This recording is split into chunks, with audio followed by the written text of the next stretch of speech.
Alright, welcome to my video. My name is Eckogen. So in this video we'll be going over the mechanics of Acrimor, the final boss in Naryu Foundry. There are several mechanics, we'll go through each of them. So the jump mechanic, so before the fight begins, assign one member to stand furthest away from the boss.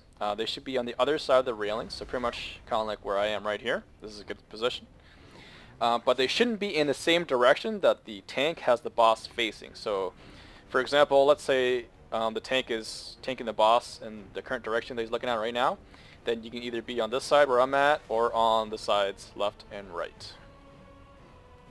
So periodically, the boss will face the furthest person and attempt to jump to that person. So that's why you shouldn't be on the same side of that the boss is facing, otherwise you can't tell. So when he's about to jump, you must snare him. And even if you snare the boss, his jump will still cause damage, so prepare for that incoming hit. The boss has a global cooldown, I believe it's called Unstoppable. So that's where he is immune to snares for a period of time after being snared. So it's important that only the person doing the snaring is actually snaring. So Force Masters and Soul Fighters, they need to avoid using any chilling skills, as that counts as a snare. So after his attempt to jump to the furthest person, he will fire like a breath at the tank. So, and then he'll jump to the tank's position. So it's very important that a tank tries to stay in the middle here and keep the boss in the middle. Marking mechanics. So about every 25 seconds, Acrimor will mark the two closest players. Those two people need to stand very close to the boss. Everyone else should be at least 3 meters or away from the boss to avoid being marked. The marker status applies a fire debuff that constantly pulses in an AoE, and this status lasts for 20 seconds. So being a marker, that will enable you to change the direction of the dials. So these are the dials right here. There are 4 in the room in total.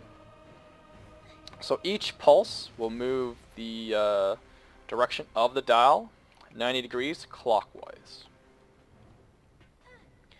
And then the markers also need to avoid standing near each other, as it damages other players. Burn stacks. The burn stacks, one is applied every 5 seconds up to a maximum of 99 stacks. Getting hit by the boss also applies burn stacks. The only way to cleanse these stacks is to fill up the air vents. So this is an air vent right here. So you need to fill up all 8 air vents in order to clear your burn stacks.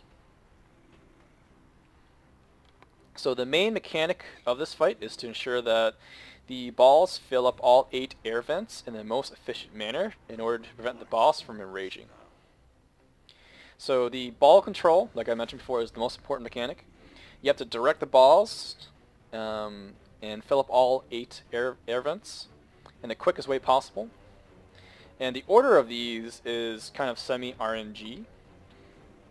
So there are 4 locations that the balls can spawn from. So I will go ahead and mark it here on the map. So this location here is number 1. This location here is number 2. This here is 3. And that's 4. So the balls come out of these little furnace things right here.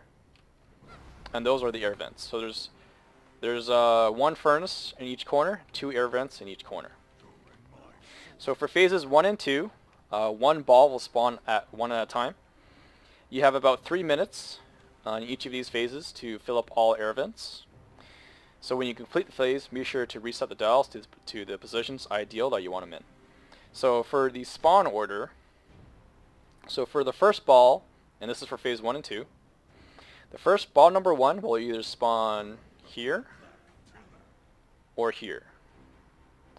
Ball 2 will spawn either in here or here. Ball 3 will spawn either here or here.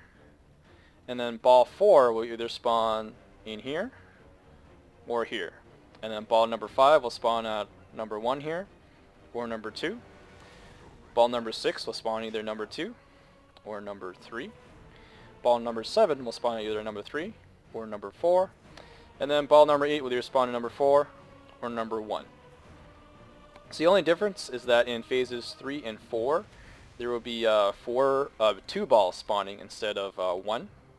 And these balls will always spawn diagonally to each other. And in phases 3 and 4, you have less than 2 minutes to fill up all 8 vents before he enrages. So balls 1 and 2 will always spawn at either 1 here or 3. Balls 3 and 4 will either spawn at either 2 or 4. Balls 5 and 6 will either spawn at 1 and 3. And then balls 7 and 8 will either spawn at 2 or 4. So I'm sure that was a lot of mechanics there I just kind of went over, but as we do this fight, we'll go over them again just so you guys can see. For the duration of this fight, I'll mostly just be observing. That way you guys can actually see what's going on. The markers are Kim, so number 2, and Ki, number 4.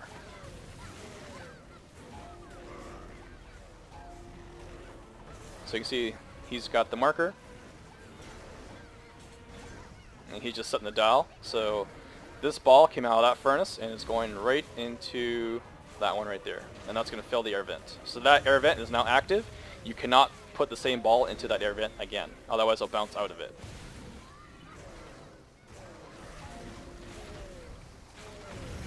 So there's the next ball right there, and as you can see, the dial's already been set.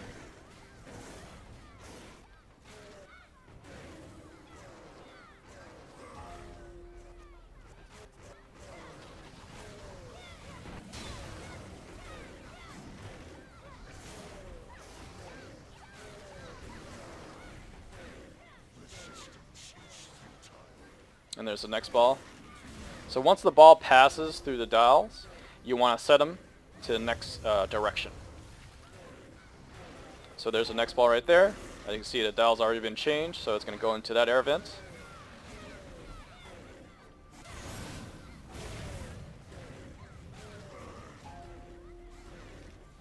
And then you can see number 2's got the marker again, so he's going to use the pulse and be near it, and that changes the dial. Remember that the dial changes in 90 degrees clockwise. So there's a ball down there that's filling that air vent.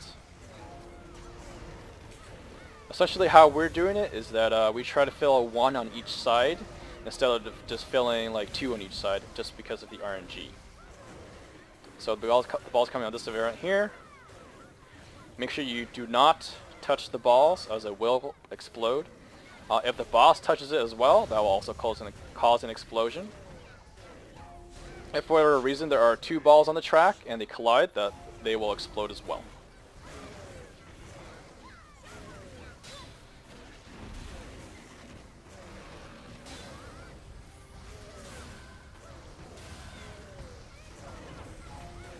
So there's the next ball right there. It's going to fill that air vent. So now we just have 1 left, the 8th ball. So remember that the 8th ball can either spawn at either 4 or 1. So it spawned on 1. So it's got quite a distance to go. If it spawned at 4, that would have been much better, because it would have to go, much less of a distance to travel. So because of this RNG, even if you do the mechanics correctly, you could enrage the boss just because it doesn't make it in time. But I'm pretty sure we're fine. And these are the burn stacks right here. So this cleanses once you get all 8 vents filled. So you can see he was about to erupt, but because we got all the mechanics in time, we did not fail. So that was phase 1, so now this is phase 2 begins. Phase 2 only has 1 ball, and remember that once you get marker 2, you need to set these dials back to the correct position right away.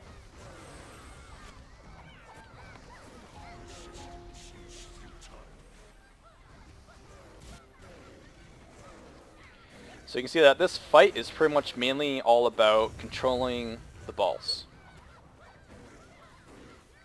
If you don't do that, it doesn't really matter how hard you DPS this guy, you will always hit enrage. Unless you have like, I don't know, 1200 AP or something like that. Everyone in this party got 1200 AP and you got a Warlock and a KFM. Otherwise, you can't do that. You can't just burn this guy and ignore mechanics.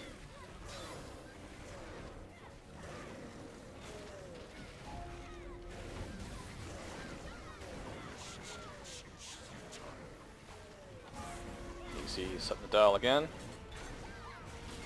Bring it down there. Because general rule is that you want each side with one filled first. You don't want to fill up two for the corners, just because of RNG reasons.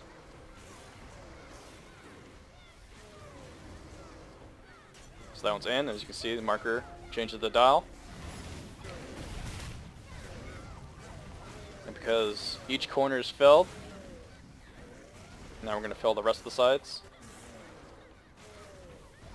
So that one's good. And remember that if you, let's say, let a ball go into this air vent again, it's just going to bounce off of it and nothing will happen. So you'll just be wasting time.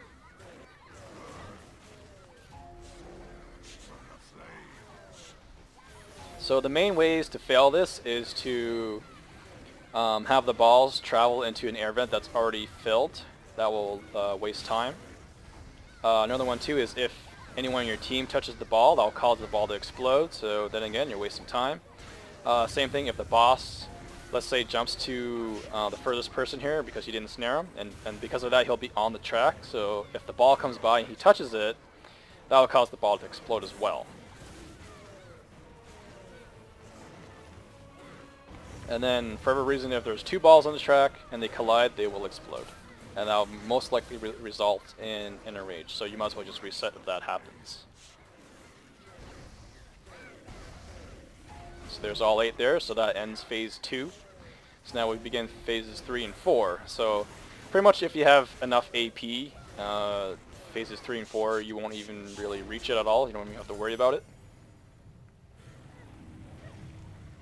Fun fact, if you can get the boss down to 40% or less before the end of phase 1, then that means you can actually burn down the boss during phase 2. So for the phase 2 mechanics, you can actually just ignore that and just straight up deeps him down to death. So just remember that once the ball has been moved past the dial, you want to set the dial to the next position that you want the ball to go to. And let's see, we'll go over the ball spawning real quick, just in case you guys missed it. So that corner's number 1, this corner's 3 or 2, this corner's 3, and that corner's 4. Okay, so in phases 1 and 2, the first ball spawns at either 1 right here or 2. Ball number 2 spawns at either 2 right here or 3.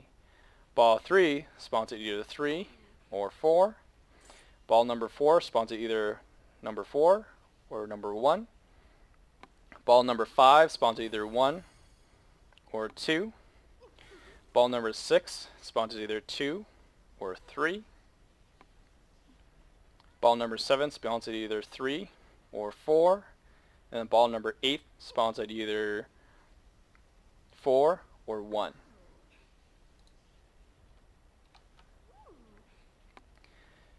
So and then phases 3 and 4, there are 2 balls instead of 1 that spawns. And remember that these balls spawn diagonally to each other. So balls 1 and 2 will always spawn at 1 here and 3. Balls 3 and 4 will always spawn at 2 and 4. Balls 5 and 6 will spawn at 1 and 3. And balls 7 and 8 will spawn at 2 and 4. So I hope that helped. I know that was a lot that I talked about, so I will include all the mechanics down below in the video description. Thank you for watching my video. If you have any questions, I'll try to help you. Hope that helped.